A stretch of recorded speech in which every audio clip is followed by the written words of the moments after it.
Tell me one thing in your life that is great that came as a result of being comfortable.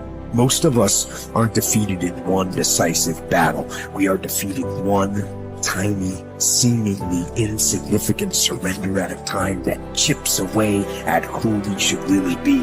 It isn't that you wake up one day, decide, that's it, I'm going to be weak. No. It is a slow, incremental process. It chips away at our will. It chips away at our discipline. Move out of your comfort zone. It's the courage to move into your zone of discomfort where you feel awkward and clumsy and sometimes alone. The comfort zone is one of the greatest enemies of human potential and of your potential. The people that are really successful, they're not looking for comfort. They're looking for excitement. They're looking for potential. Give up this old idea, I just want to be comfortable. Quit lying to yourself. You know you seek more than comfort. So understand that when you're trying to avoid the pain, when you're trying to avoid the struggle, when you're trying to avoid the hard things in life, you are actively choosing to be average. Start putting some pressure on. Put some pressure on yourself. Get out here and get about it. Once you figure out that you're in a race amongst billions of people that live in this world, you're in a race by yourself. You have a purpose, and it's your purpose, not everybody else's purpose. It is your purpose and only your purpose, and it's your race. That means you are persistently bigger than your excuses. You are persistently bigger than feeling lazy. And you are persistently beating the feelings that typically stop you. Stop coming up with excuses. Don't give yourself permission to continue to live a small life. You can't fit a big dream into a small life. Give yourself permission to go for it, to test yourself, to challenge yourself, to live full. When the sun comes up, you've got all the books, you've got all the tapes, you've got all the access. Now it's time to hunt. And what separates you from everybody else is that when it's time to hunt, you're ready to hunt. What I've come to appreciate when you're working on changing your life, changing some bad habit, getting out of addictive situations or relationships, or working to build a dream or making a difference in our society, it's hard. There are going to be all kinds of challenges that we all must face. You cannot live in this world without a challenge. You cannot live in this world without a struggle. Greatness is right on the other side of pain. So what are you running from it for? You say you want to be successful, then push through it. Stop making excuses and go get it. The lack of self-discipline is the major cause of failure, frustration, underachievement, and unhappiness in life. It causes us to make excuses and sell ourselves short.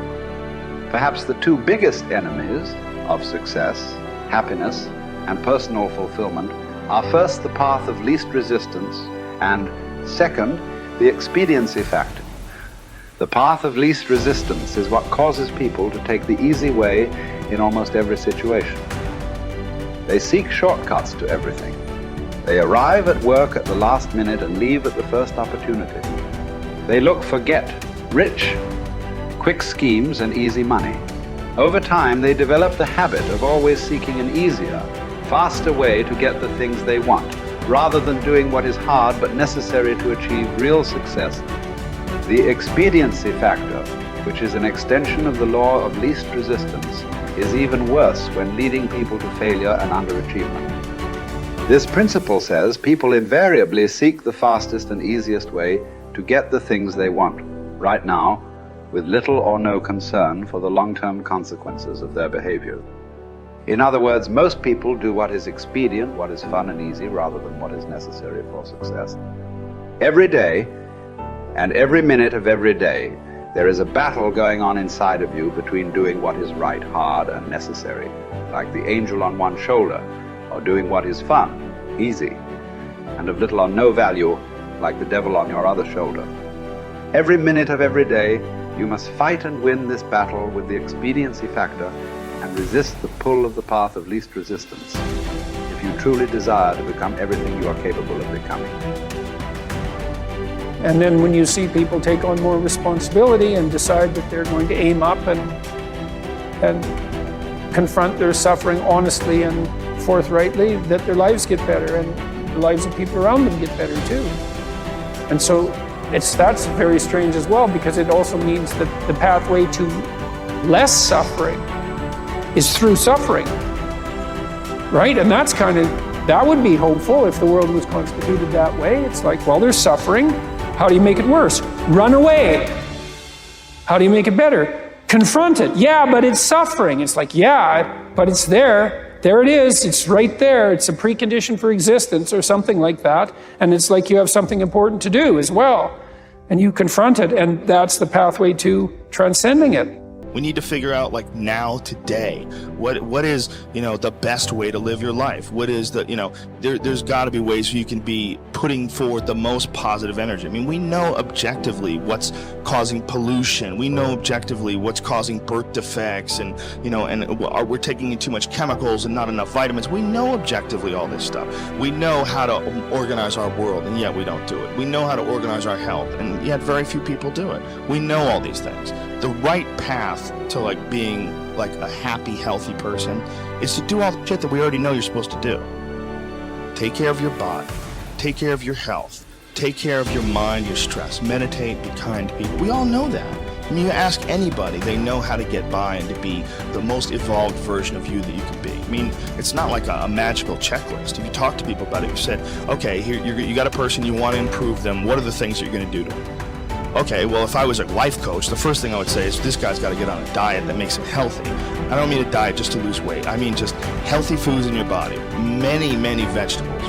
Start working out your body and get a better sense of how this machine feels when it's moving, it's flowing better, there's less tension in it, your mind feels relaxed and you enjoy every single moment of the day better. Step 1, everybody knows that step, right?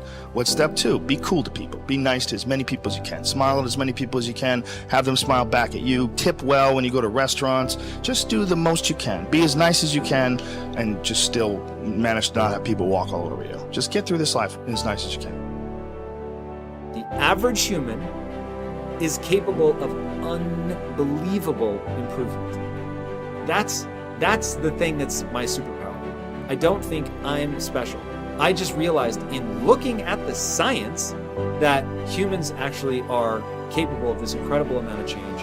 It is the strategy that our species took to be able to pass knowledge on through culture rather than having to have everything be instincts. And in having that layer where we can drink in the culture and read books and learn from other people, and even now we're all learning from things that people thought thousands of years ago and wrote down. It's insane.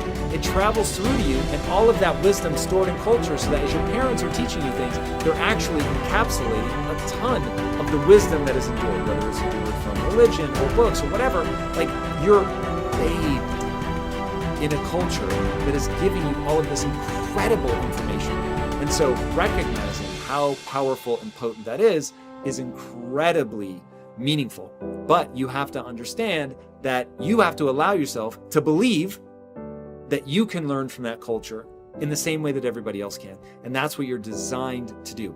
Now, for me, that completely gave me the confidence, and I put confidence in air quotes because it's not like I believe something specific about myself. I just believed that the human animal is capable of this extraordinary change. And so now I just needed to point myself in that direction. Now, this is the key. Once I realized that I could get better at anything, it dawned on me that how I spend my time is a spiritual consideration. And I didn't want to die with potential that I failed to turn into skill set. That to me, that speaks to me. How much of my potential can I actually turn into skill set and get good at this stuff and push and grow and improve? That to me is just this incredibly intoxicating thing. So for me, the discipline, the confidence, all of that comes from recognizing the human animal. Nothing special about me. The human animal is capable of extraordinary change. I'm going to have to put time and energy into doing it, but I'm capable of getting this change. Therefore, I can do anything I set my mind to. Therefore, it really matters what I choose to spend my time on. Therefore, I want to put structure and discipline in my life so that I can move forward on things that excite me, that matter to me, because I really can have this big crazy dream that I'm thinking of. So my discipline is really born of my desire to have that thing, coupled with my belief that I can actually get there. Desire and belief. Get those two things right, and the discipline will take care of itself.